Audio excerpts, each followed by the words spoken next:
अगं हे लंगडे, तुझं आयुष्य असंच चालणार आहे. तुला कुणीही लग्नासाठी विचारणार नाही. माझी सावत्र आई सगळ्यांसमोर असं म्हणायची. पण मी हसून आकाशाकडे बघायचे आणि देवाला म्हणायचे, मी तुझ्या प्रत्येक निर्णयावर राजी आहे. काही दिवसांनी माझ्यासाठी एका श्रीमंत माणसाचं लग्नाचं स्थळ आलं. त्याला माझ्याशी लग्न फक्त मुलासाठी करायचं होतं. मूल झाल्यावर तो मला घटस्फोट देणार होता. सावत्र आईने 10 लाख रुपयांच्या बदल्यात माझं लग्न त्याच्याशी करून दिलं. जेव्हा मी गरोदर राहिले आणि मूल जन्माला आलं तेव्हा मी आकाशाकडे बघून रडले. मला माहिती होतं की माझा नवरा मूल घेतल्यावर मला सोडून देईल. पण माझं मन कापरासारखं थंड पडलं जेव्हा माझ्या नवऱ्याने माझ्या कपाळाचे चुंबन घेतले. हिवाळ्याचे दिवस होते आणि अर्ध्या रात्रीचा खेळ होता. त्यावेळी थंडी आपल्या तीव्रतेच्या शिखरावर होती. मी माझ्या खोलीत बिछाण्यावर शांतपणे झोपले होते. तेव्हा अचानक एक तीव्र वेदनेने माझ्या शरीराला हलवून टाकले. असे वाटलं जणू एखाद्या तीक्ष्ण तलवारीने माझं शरीर चिरलं जात आहे. मी घाबरून जागी झाले. वेदना इतक्या असह्य होत्या की मला असं वाटलं जणू कोणीतरी माझ्या हाडांना तोडत आहे. त्या क्षणी मला कळत नव्हतं की माझ्यासोबत नेमकं काय होत आहे. अचानक मला जाणवले की कदाचित माझ्या बाळाच्या जन्माची वेळ झाली आहे आणि मला लगेचच रुग्णालयात जावं लागेल. मी वेदनेने विव्हळत लंगडत माझ्या बिछाण्यावरून खाली उतरले. मी माझ्या पोटावर हात ठेवून हळूहळू खोलीच्या बाहेर पडले. माझं शरीर वेदनेने आणि कष्टाने थरथरत होतं. बाहेर इतकी थंडी होती की हाडं गोठून जात होती. पण माझ्या अंगावर ना कुठली उबदार चादर होती ना कोणती उबदार कपडे. मी माझ्या खोलीतून अंगणाकडे वाटचाल करू लागले. वेदनेमुळे माझे पाय लटपटत होते. कसाबसा अंगणाच्या शेवटच्या बाजूला असलेल्या मोठ्या खोलीच्या दारापर्यंत पोहोचले आणि कसाबसा दरवाजावर थाप दिली. तिथपर्यंत पोहोचता पोहोचता माझा श्वास फुललेला होता. थंडी असूनही वेदनेमुळे माझ्या कपाळावर घाम आला होता. मी दरवाजावर पुन्हा ठोठावलं. आतून आवाज आला, कोण आहे? मी वेदनांनी भरलेल्या आवाजात म्हणाले, मी आहे. मला डॉक्टरांकडे जायचं आहे. माझी तब्येत खूपच खराब आहे. माझ्या आवाजातून दुःख स्पष्ट जाणवत होतं. थोड्या वेळाने माझ्या नवऱ्याने दरवाजा उघडला. माझी ताकद संपली होती. मी पडणार होते तेव्हा त्यांनी मला सावरलं आणि ताबडतोब मला रुग्णालयात नेलं, जिथे मी गेल्या 9 महिन्यापासून तपासणीसाठी जात होते. रुग्णालयात पोहोचल्यावर लगेच माझी काळजी घेतली गेली, कारण माझा नवरा श्रीमंत होता आणि त्यांनी माझं नाव एका महागड्या रुग्णालयात नोंदवलं होतं. मी खूप वेदनेत होते आणि माझ्या डोळ्यातून अश्रू वाहत होते. डॉक्टरांनी मला लेबर रूममध्ये नेण्यास सांगितलं आणि माझा आत्मविश्वास ढासळला. त्यानंतर तीव्र वेदनेच्या झोक्यामधून जात एक कठीण रात्र ओलांडत मी एका बाळाला जन्म दिला. बाळाला पाहून माझं मन शांत झालं आणि मला एक प्रकारचा दिलासा मिळाला. पण त्याच वेळी एका विचाराने माझे डोळे पाणावले आणि मी न आवाज करता रडायला लागले. माझ्या डोळ्यासमोर माझ्या आईच्या आठवणी येऊ लागल्या. जणू माझ्या भूतकाळातले प्रत्येक क्षण पुन्हा माझ्या डोळ्यासमोर उभे राहिले. अजून थोडाच वेळ मी झोपले होते. अचानक एक जोराचा आवाज माझ्या कानात आला. मी घाबरून उठले आणि खोली बाहेर आले. मी म्हणाले, आई काय झालं? आई माझ्याकडे पाहत म्हणाली, तुला किती वेळा सांगितले की तू यावेळी झोपू नकोस, तरीही महाराणीसारखी खोलीत जाऊन आराम करतेस. कामधंदा काहीच नाही आणि अन्नाची शत्रू आहेस. तुला माहीत आहे का, सगळं काम तसंच पडून आहे. थोड्याच वेळात तुझा बाबा घरी येणार आहे. त्याचं जेवण तयार करायचं आहे. आता लवकर कर आणि पटापट हात चालव. स्वयंपाक करायला लाग. लगेच ये. असं म्हणत आई घराबाहेर गेली. तिला जाताना पाहत मी गप्प उभी राहिले, कारण मला माहीत होतं की 2 तास तरी ती परतणार नाही. माझ्या डोळ्यात पाणी आलं. अजून खोलीत जाऊन अर्धा तासही झाला नव्हता आणि दिवसभर काम करून माझ्या पाठीत कळा येत होत्या. आता पुन्हा आईने कामांची यादी दिली होती. मी काय करू शकत होते? मी हतबलतेने 2 अश्रू ढाळले आणि आईच्या सांगण्यानुसार स्वयंपाकघरात गेले. तिथे आईने आणलेल्या भाज्या चिरायला सुरुवात केली. ही माझी सख्खी आई नव्हती, तर माझी सावत्र आई होती. माझ्या सख्ख्या आईचं माझ्या जन्मानंतर काही तासातच निधन झालं होतं. बाबांना माझ्यावर खूप प्रेम होतं, पण इतक्या छोट्या मुलीला सांभाळणं आजीसाठी सोपं नव्हतं. त्यामुळेच आईच्या मृत्यूनंतर 4 वर्षांनी बाबांनी दुसरं लग्न केलं. जेव्हा माझी सावत्र आई या घरात आली तेव्हा मी फक्त 4 वर्षांची होते. तिने मला आईचं प्रेम तर कधीच दिलं नाही, पण जसजशी मी मोठी होत गेले तसतशी तिने माझ्याकडून घरातली सगळी कामं करून घ्यायला सुरुवात केली. त्या दरम्यान आजीचंही निधन झालं. सावत्र आईचं वागणं नेहमीच माझ्याशी कठोर होतं. ती मला कधी शांत बसू देत नव्हती आणि नेहमी मला कामात गुंतवून ठेवत होती. तिची स्वतःची 4 मुलं होती, पण ती कधीच त्यांच्याकडून काही काम करून घेत नव्हती. जेव्हा तिला कशासाठी मदतीची गरज पडायची तेव्हा नेहमी ती मलाच बोलवायची. खरं तर माझं नाव तायरा होतं, पण तिने ते बिघडवून तारा केलं आणि आता सगळे मला याच नावाने हाक मारायचे. हे मला अजिबात आवडत नव्हतं, पण माझं कोण ऐकत होतं.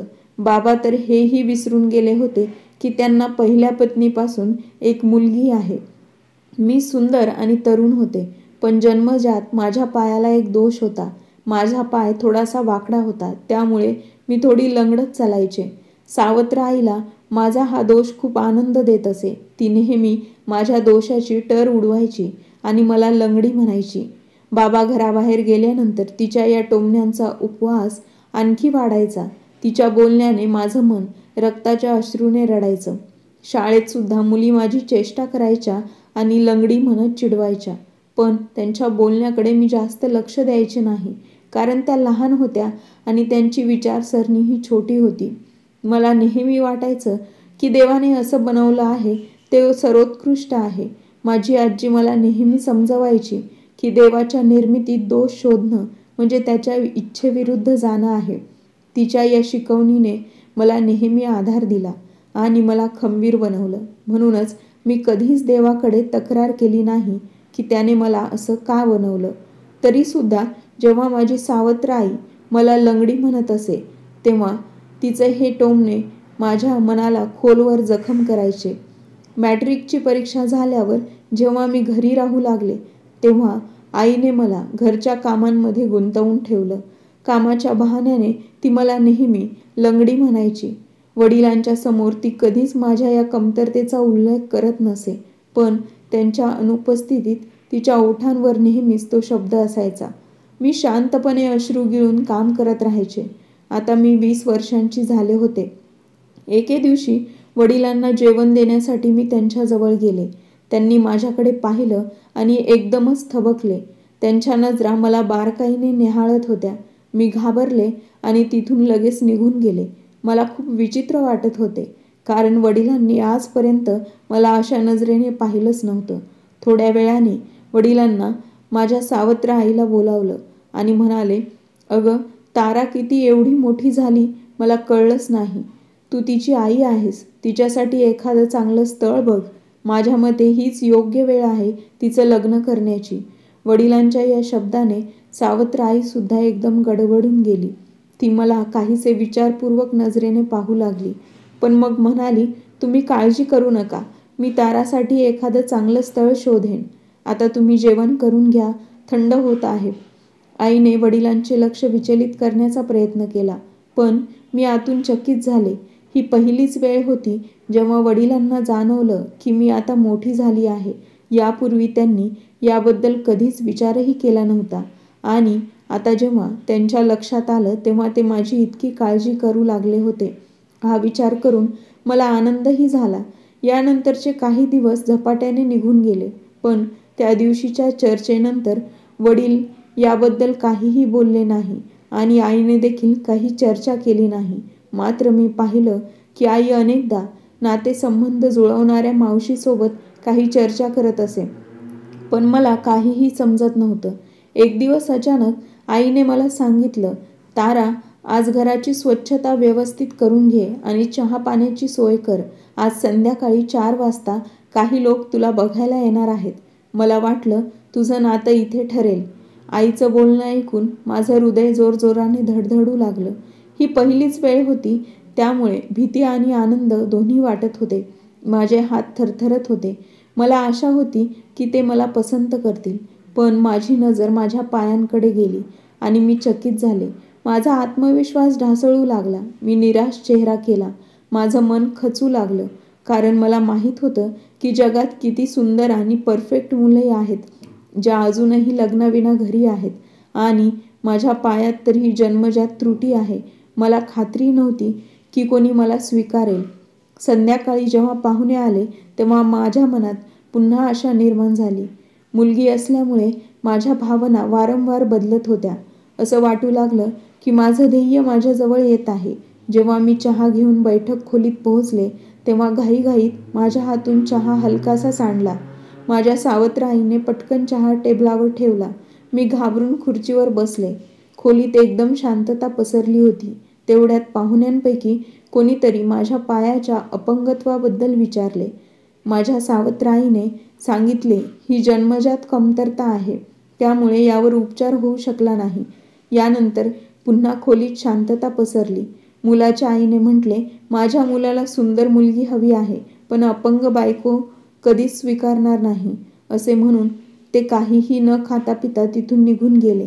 मला प्रचंड अपमानित वाटले. माझ्या डोळ्यात अश्रू उभे राहिले.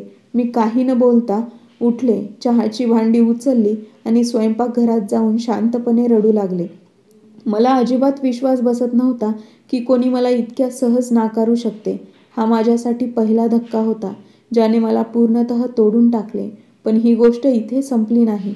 त्यानंतर जेवढेही प्रस्ताव आले, सगळे कुठल्या ना कुठल्या कारणाने मला नाकारून गेले. मुलं स्वतःही फारशी चांगली नव्हती ना त्यांच्या घरची आर्थिक परिस्थिती. आर्थिक स्थैर्य विशेष होतं. पण माझ्या पायाच्या या कमतरतेमुळे मी सतत याच घरात अडकून राहिले. या सगळ्या प्रयत्नात 2 वर्ष कशी गेली कळलेच नाही. शेवटी मी माझ्या नशिबावर विश्वास ठेवणं सोडून दिलं. मी माझ्या सावत्र आईला स्पष्ट सांगितलं, आई, आता माझ्यासाठी कुठलेही स्थळ पाहू नकोस. ना कोणी मला पाहायला येईल, ना कोणी अशी कसलीही तजवीज करेल. हे माझ्यासाठी योग्य ठरेल. मी म्हणाले, आता माझ्या लहान बहिणीसाठी, रियासाठी चांगले स्थळ शोध, जेणेकरून तिचं लग्न वेळेवर होईल. पण आई ही तिच्या जागी बरोबर होती. तिने सांगितलं की मी मोठी मुलगी आहे. मोठ्या मुलीचं लग्न करून देण्याआधी लहान मुलीचं लग्न कसं करू? पण तू काळजी करू नकोस, कोणीतरी योग्य वर नक्कीच मिळेल. आईची अजूनही काहीतरी आशा शिल्लक होती. मी आश्चर्याने तिच्या चेहऱ्याकडे पाहिलं आणि विचार केला की तिला माझ्याबद्दल किती अपेक्षा आहेत. पण मला माहीत नव्हते की आईच्या मनात काय चालले आहे. जर मला आधीच कळले असते तर मी तिला स्पष्टपणे नकार दिला असता. काही दिवस शांततेत गेले. मी आता सगळ्या अपेक्षा सोडून दिल्या होत्या. बाबासुद्धा माझ्या लग्नाबद्दल चिंतेत होते आणि आईला याबद्दल सारखे बोलत असायचे. यावर आई कधी रागवायची तर कधी मान डोलवायची. एके दिवशी आत्या आमच्या घरी आल्या आणि आईसोबत खोलीत बराच वेळ काहीतरी बोलत बसल्या. आता मला या गोष्टीत काहीही रस उरला नव्हता, कारण आधीच मी प्रत्येक प्रस्तावाचा शेवट काय होतो हे पाहिलं होतं. मला खात्री होती की यावेळेसही नकारच मिळेल, म्हणून मी याबद्दल काहीही अपेक्षा ठेवली नव्हती. पण आत्या गेल्यानंतर आईच्या चेहऱ्यावर प्रचंड आनंद दिसत होता. ती माझ्याजवळ आली आणि म्हणाली, मी तुला सांगितलं होतं ना की कुठेतरी योग्य जुळवाजुळव होईल. आता तुझ्या पसंतीनुसार आणि मर्जीप्रमाणे प्रस्ताव आला आहे. हा प्रस्ताव मोठ्या घरातून आलाय. मुलगा खूप श्रीमंत आहे आणि त्याला तुझ्या पायाच्या दोषाबद्दलही काहीही अडचण वाटत नाही. आईच्या या बोलण्यावर मी आश्चर्यचकित झाले. मी तिच्याकडे पाहत विचारले, जर त्यांना माझ्या पायाच्या दोषाबद्दल काहीही फरक पडत नसेल, मुलगा श्रीमंत घरातून असेल, तर मग शेवटी त्या मुलात काय उणीव आहे की तो माझ्याशी लग्न करायला तयार आहे? माझ्या या प्रश्नावर आईने एकदम नजर चुकवली आणि म्हणाली, हे तुझा विचार करण्याचं काम नाही. आम्ही मोठे जिवंत आहोत. मी तुझ्या बाबांशी बोलते. मला पूर्ण खात्री आहे की हे लग्न नक्कीच ठरेल. मला जाणवलं की आई माझ्यापासून काहीतरी लपवत आहे. पण का कोण जाणे, माझ्या मनात वेगळ्याच विचारांचे काहूर उठले होते. त्यानंतर 2-3 दिवसात आईने माझं ते लग्न पक्क केलं. मला खूप विचित्र वाटत होतं, कारण तिथून कोणीही मला पाहण्यासाठी आलं नव्हतं. मी विचार केला, मला पाहायलाही कोणी आलं नाही आणि लग्नही ठरवलं होतं. हा काय प्रकार आहे? आई नेमकं काय लपवत आहे? मी आईला विचारायचं ठरवलं, पण ती म्हणाली, अगं ते मोठ्या घरचे लोक आहेत. तिथं अशाच पद्धतीने लग्न ठरवले जातात. तुझा फोटो दाखवला होता आणि त्यांना तू खूप आवडलीस, म्हणून त्यांनी लगेच होकार दिला. आता ते लग्न लवकरच करायचं म्हणत आहेत. हे तर आपल्यासाठी चांगलंच आहे, नाही का? आपला खर्चसुद्धा वाचेल आणि तू सुखाने सासरी जाशील. त्यांनी तर हुंड्याची काही मागणी केली नाही. तू त्यांच्या घरी गेलीस की तुझे डोळे विस्पारून जातील. त्यांच्या वैभवामुळे तू थक्क होशील. आई मला गप्पांमध्ये गुंतवत होती, पण माझ्या मनाला काहीतरी वेगळंच वाटत होतं. मला स्पष्ट जाणवत होतं की आई काहीतरी लपवत आहे. लग्न ठरवून 2 दिवस झाले होते. एक दिवस अचानक आमच्या घरासमोर एक मोठी गाडी येऊन थांबली. त्यातून एक अतिशय देखणी, आधुनिक वेशभूषा केलेली स्त्री खाली उतरली. तिने खूपच सुंदर पोशाख घातला होता. तिच्यासोबत एक नौकरही होता, ज्याच्या हातात मोठं ताट होतं. ती थेट आईकडे गेली आणि म्हणाली, विक्रमने आपल्या होणाऱ्या नववधूसाठी हे सगळं सामान पाठवलं आहे. आपण तिला तयार ठेवा. आम्ही वेळेवर लग्नासाठी येऊ. मग तिने आईला एक चेक देत म्हटले, हा तुमच्यासाठी 10 लाख रुपयांचा चेक आहे. याला नीट बघा आणि उद्या बँकेत जमा करा. त्या बाईने असे सांगितल्यावर मी स्तब्ध झाले. शेवटी आईला 10 लाख रुपयांचा चेक का दिला गेला? इतकी मोठी रक्कम कशासाठी? मला याबद्दल काहीही सांगितले गेले नव्हते. मी स्वयंपाकघराच्या खिडकीतून हे सगळं ऐकत होते. कदाचित मी हे सगळं ऐकलं नसतं तर आईने मला कधीच सांगितलं नसतं. पण आईच्या चेहऱ्यावर स्पष्ट आनंद दिसत होता. आई खूप समाधानाने त्या बाईला म्हणाली, अरे मी बघितलं, काही प्रॉब्लेम नाही. मी हा चेक उद्या बँकेत जमा करेन. तुम्ही काळजी करू नका. शुक्रवारला लग्नासाठी या. आम्हाला काहीच आक्षेप नाही. आईचं हे बोलणं ऐकून ती बाई समाधानाने हसली आणि परत गेली. जरी आईने तिला चहासाठी थांबवण्याचा प्रयत्न केला तरी ती थांबली नाही आणि जशी आली होती तशीच वेगाने निघूनही गेली. मी मात्र खूप संभ्रमात आणि चिंतेत होते. समजत नव्हतं की आईशी कसं बोलावं. पण मग वाटलं, हा माझ्या आयुष्याचा प्रश्न आहे. मला आईशी एकदा नक्कीच बोलायला हवं आणि सत्य जाणून घ्यायला हवं. हा माझा हक्क आहे. लग्नाच्या 1-2 दिवस आधी मी आईच्या खोलीत गेले. आई त्यावेळी टीव्हीवर मोठ्या आवाजात ड्रामा बघत होती. वडील कामावर गेले होते आणि बाकी भाऊ बहीण आपापल्या कामांमध्ये व्यस्त होते. आईने मला खोलीत येताना पाहिलं आणि विचारलं, काय झालं? तू इकडे काय करतेस? सगळं ठीक आहे ना?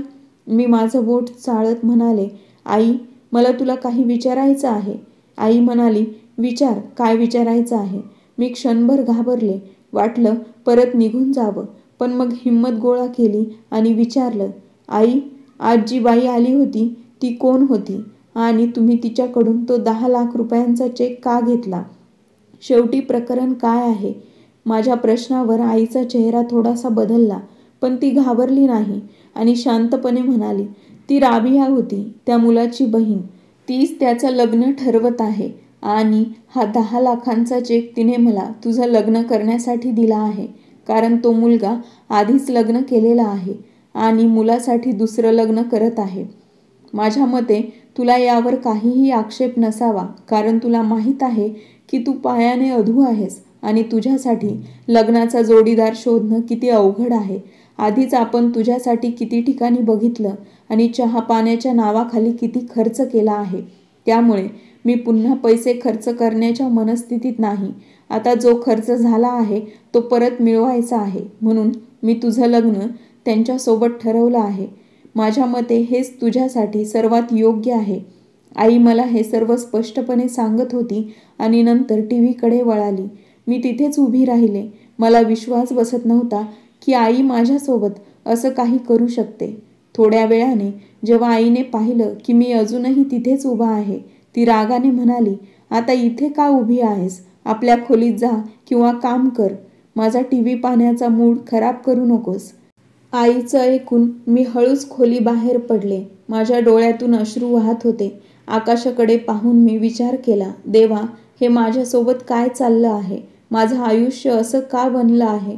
जर माझ्यात हा एक छोटासा दोष आहे तर माझ्या बाकीच्या चांगल्या गुणांना कोणीच का बघत नाही? पण जर तू माझ्यासाठी असा जोडीदार निवडला आहेस तर मला तुझी इच्छा मान्य आहे. मी तुझ्या निर्णयाविरोधात जाणार नाही. तू जसं ठरवलं आहेस तसंच होऊ दे. मी सगळं प्रभूंच्या हाती सोपवलं आणि एक खोल श्वास घेतला आणि येणाऱ्या परिस्थितीला सामोरे जाण्यासाठी स्वतःला तयार केलं. दुसऱ्या दिवशी माझं लग्न होतं. मी सासरहून पाठवलेल्या वस्त्रांमध्ये तयार झाले होते. ते साधं पण महागडं होतं, ज्यावर हलकं काम केलं होतं. त्यासोबत सोन्याचा सेट आणि इतर काही वस्तू होत्या. हे सगळं पाहून आई मला म्हणाली, लंगडी, असं कर, लग्नानंतर काहीतरी कारण करून तो सेट मला दे. मी तो तुझ्या बहिणीसाठी ठेवून देईन. माझ्या आईने इतकी महाग गोष्ट सांगितली की मी काहीच बोलू शकले नाही. मी कोणाच्या दिलेल्या अमानितीशी विश्वासघात कसा करू शकते? जरी तो सेट माझाच होता तरीही मी आईला हे समजावू शकले नाही. डोळ्यांमध्ये आसवांचे ओझे घेऊन मी माझ्या सासरी जायला निघाले. आईने तसं सांगितलं होतं अगदी तसंच माझं सासर होतं. एक मोठं ऐश्वर्यसंपन्न घर माझी वाट पाहत होतं. मला त्या घरात एक सुंदर खोली दिली गेली. मी अजूनही माझ्या नवऱ्याचा चेहरा पाहू शकले नव्हते, कारण लग्नाच्या वेळी मी घुंगट घेतला होता. घरात आल्यावरही आमचं भेटणं झालं नव्हतं. रात्रीची अर्धी वेळ निघून गेली होती आणि मी त्यांची वाट पाहून थकले होते. तेवढ्यात दरवाजावर झालेल्या खटखट आवाजाने मी दचकले. मी पाहिलं, आलेला व्यक्ती माझा नवरा होता. ते हळूहळू माझ्याजवळ आले आणि म्हणाले, मला माफ कर, मला यायला उशीर झाला. कांचन मला थांबवत होती. ती खूप रडत होती. तिला समजावून शांत करून यायला मला वेळ लागला. मला माहीत आहे तू या नात्याबद्दल काही स्वप्न आणि अपेक्षा उराशी बाळगली असतील. मी त्यावर खरा उतरण्याचा प्रयत्न करेन. पण तुला माहीत आहे, मी हे लग्न फक्त मूल हवं म्हणून केलं आहे. कांचनला मूल होऊ शकत नाही. आमच्या लग्नाला 5 वर्ष झाली, पण डॉक्टरांनी स्पष्ट सांगितलं की ती कधीच आई होऊ शकणार नाही. तिला मूल हवं होतं, पण निसर्गाने तिला ही गोष्ट नाकारली. मी तिला मूल दत्तक घ्यायचा सल्ला दिला, पण तिने नकार दिला. तिला फक्त आमचं स्वतःचं मूल हवं होतं. म्हणूनच तिने दुसरं लग्न करायला सांगितलं. आता मला तुझ्याकडून मूल हवं आहे आणि मग मी तुला घटस्फोट देईन. त्यानंतर तू तुझं आयुष्य तुझ्या मर्जीने जगू शकते. मला याबद्दल काही आक्षेप नसेल. मला वाटलं तुला ही गोष्ट आधीच माहीत असेल, कारण मी आधी स्पष्ट सांगितलं होतं. त्यांचं हे बोलणं ऐकून माझं मन तुटलं. माझ्या डोळ्यात अश्रू होते. मला विश्वास बसत नव्हता की तो व्यक्ती माझ्याकडून मूल घेऊन मला सोडून देणार आहे. मी कधीच विचार केला नव्हता की माझी आई असा मोठा निर्णय घेईल. फक्त 10 लाखांसाठी तिने माझा आत्मसन्मान, माझी ओळख आणि माझं आयुष्य विकून टाकलं. तिने मला ही गोष्ट सांगायचीही तसदी घेतली नाही. पण नंतर मला स्वतःला समजलं की ती माझी सावत्र आई आहे. जर ती माझी सख्खी आई असती तर कदाचित मी या परिस्थितीत नसते. त्या रात्री माझ्या नवऱ्याने मला पहिल्याच रात्रीचं एक खास भेट दिली. त्यानंतर आमच्या आयुष्याची नवी सुरुवात झाली. मला फक्त याच गोष्टीत आनंद होता की तो अधूनमधून माझी चौकशी करायचा. घर खूप मोठं होतं. सगळ्या सुखसोयी होत्या आणि नोकर चाकरही होते. अजूनपर्यंत माझ्या सवतीशी भेट झाली नव्हती. ती कशी आहे याची मला अजिबातच कल्पना नव्हती. फक्त विक्रमची बहीण, जी त्या दिवशी आमच्या घरी आली होती, ती कधीमधी माझ्या भेटीला यायची आणि माझ्या गरजांची विचारपूस करायची. पण माझ्या गरजा काय होत्या? काहीच नव्हत्या. त्यामुळे मी तिला नाही म्हणायचे. इथे राहून मला जवळपास 1 महिना झाला होता. एक दिवस माझी तब्येत खूपच बिघडली आणि मी बेशुद्ध होऊन कोसळले. जेव्हा माझे डोळे उघडले तेव्हा मी रुग्णालयात होते. समोर विक्रम आणि त्याची बहीण आनंदाने हसत उभे होते. विक्रमने मला सांगितलं की मी आई होणार आहे. हे ऐकून मला खरंच विश्वास बसत नव्हता. अचानक अशी एक अनोळखी आनंदाची लहर माझ्या आयुष्यात आली, जी मी कधीच अनुभवली नव्हती. माझ्या आत एक नवीन जीव वाढत होता आणि तो विचारातच मला अतुलनीय आनंद देत होता. विक्रम तर माझ्यापेक्षाही जास्त खुश होता. तो माझी खूप काळजी घेत होता. घरात फळं, दूध, ज्यूस याची काहीच कमी नव्हती. तो सतत मला बजावायचा की मला हे सगळं खाल्लं पाहिजे. त्याचे हे प्रेम बघून मी आनंदाने नाचायचे. माझी तब्येत कधी चांगली तर कधी वाईट असायची, पण हे सुखाचे क्षण मला नव्याने जगायला शिकवत होते. विक्रम आता माझ्या खोलीत येत नव्हते. फक्त दिवसा माझी तब्येत विचारण्यासाठी यायचे आणि रात्री त्यांच्या पहिली पत्नीसोबत राहायचे. ही गोष्ट मला खूप लागायची, पण मी काय करू शकणार होते? पहिल्याच दिवशी विक्रमने मला सगळं स्पष्ट सांगितलं होतं. त्यामुळे त्यांच्यावर रागवण्याचा किंवा काही तक्रार करण्याचा मला हक्कच उरला नव्हता. म्हणून मी मनाला समजावत बसायचे. पण अशा परिस्थितीतही जेव्हा मला विक्रमचा आधार सर्वात जास्त हवा होता, तेव्हा ते माझ्यासोबत नसायचे. ते रात्री त्यांच्या पत्नीसोबत घालवायचे आणि मी मात्र एकटी अस्वस्थ होऊन रात्र काढायचे. मात्र जेव्हा ते दिवसा माझ्याकडे यायचे, तेव्हा माझं हृदय आनंदाने फुलून जायचं. त्यांच्या चेहऱ्याकडे बघत राहण्याशिवाय मला काही सुचत नसे. ते क्षण थांबून राहावेसे असं मला वाटत होतं. पण वेळ कुणासाठीही थांबत नाही, हे सत्य होतं. हळूहळू मी या एकटेपणाशी जुळवून घेतलं. दिवस झपाट्याने पुढे सरकत होते.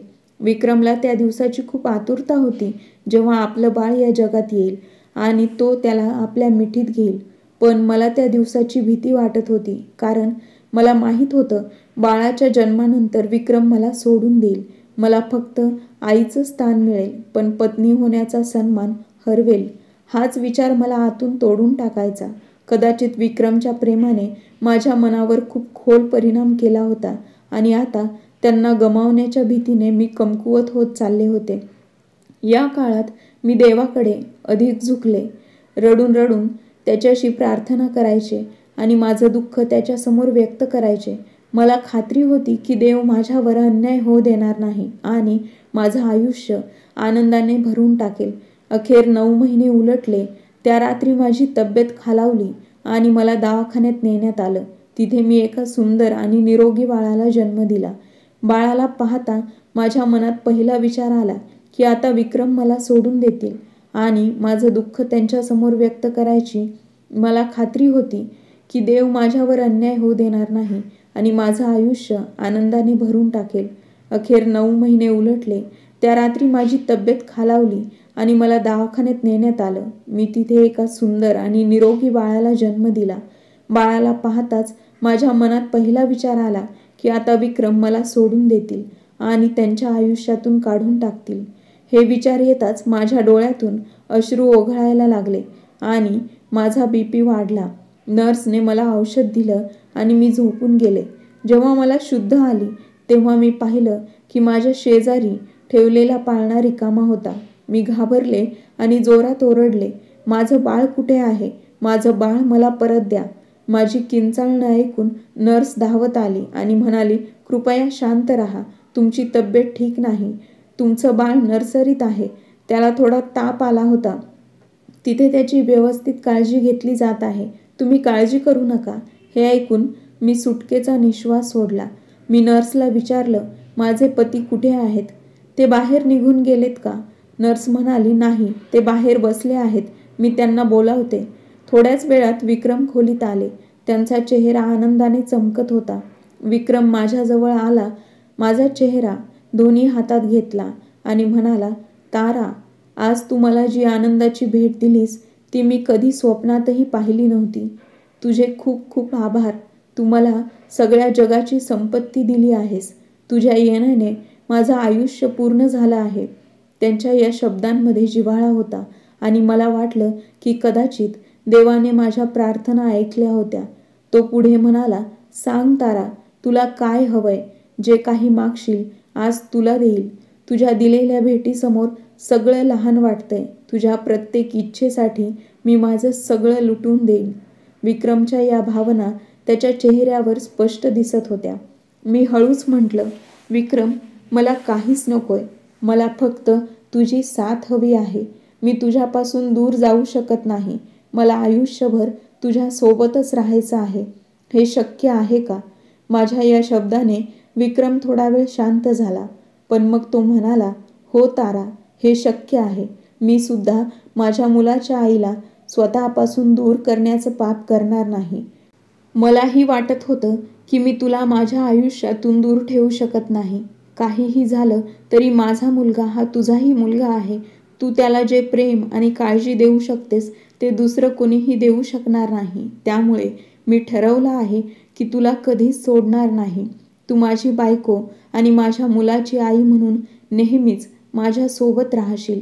विक्रमच्या तोंडून हे ऐकून मी आश्चर्याने त्याच्याकडे पाहिलं आणि विचारलं, आणि कांचन, ती मान्य करेल का?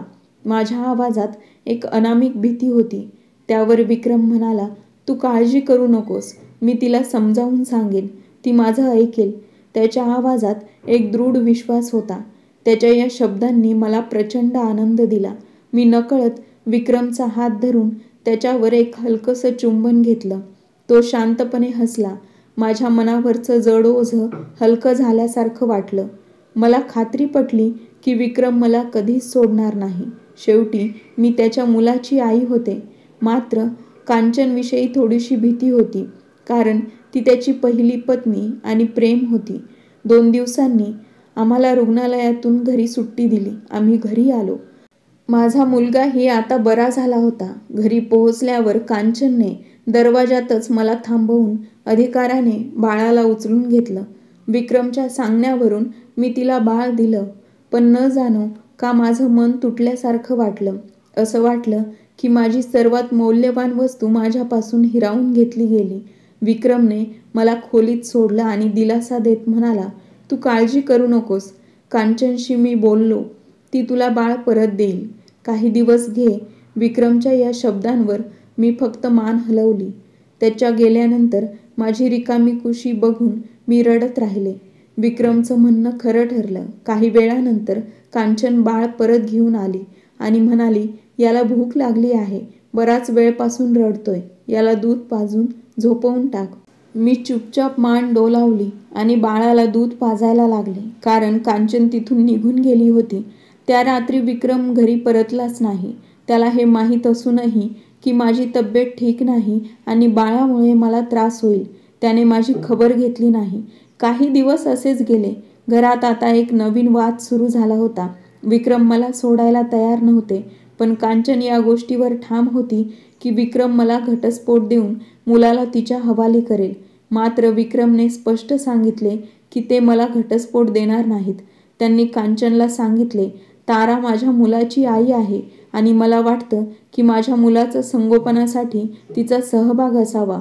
तू ही आईसारखीच आहे, त्याची काळजी घेऊ शकतेस. पण तुझ्या अशा बोलण्याने मी असं मोठं पाप करू शकत नाही. विक्रमचे हे शब्द ऐकून कांचन आश्चर्याने त्याच्याकडे पाहत राहिली आणि मग रागाने आपल्या खोलीत निघून गेली. विक्रमला वाटले की ती नाराज आहे आणि थोड्या वेळाने शांत होईल.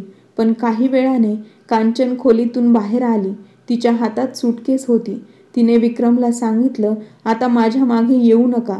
मी घरात एक क्षणही राहू शकत नाही, जिथे माझा नवरा दुसऱ्या बाईच्या बाजूने बोलेल आणि माझी बाजू चुकीची ठरवेल. ती निघून गेली.